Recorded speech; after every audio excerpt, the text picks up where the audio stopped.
Trending at mainit-init pa na balita, kasalang Vice Ganda at Ayon Perez ay for the ratings lang ba talaga para mapataas nito or mapanatili ang high rating ng It's Showtime? At totoo nga ba ang balitang ito daw si Ayon Perez at saka si Jackie Gonzaga ay may namamagitan sa kanilang dalawa?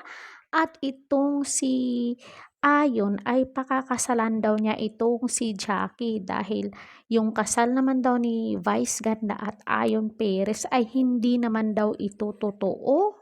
So, ito yung nakalap kong chismis na buntis daw itong si Jackie Gonzaga at nagpaalam na daw itong si Ayon Perez kay Vice Ganda na pakakasalan daw niya si Jackie dahil sa batang dinadala nito. At ito daw si Vice Ganda ay hindi pa nagsasalita kung ah, ukol dito sa issue na kinasasangkutan ng kanyang ah, boyfriend na si Ayon Perez.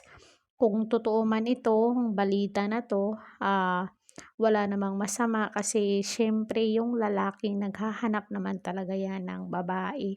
At kung mahal talaga ni Vice Ganda itong si Ayon, ay pababayaan niyang si Ayon na gawin yung tama kasi yung babae ginawa para sa lalaki, ang lalaki ginawa para sa babae. So comment down kayo mga marites kung ano ang inyong naging pahayag dito kay Ayon Perez at saka kay Vice Ganda para mabasa natin ang inyong mga naging komento. Sulat niyo dyan sa baba. Don't forget to like, share, and subscribe. Karidad Official TV para updated kayo lagi. Thank you so much.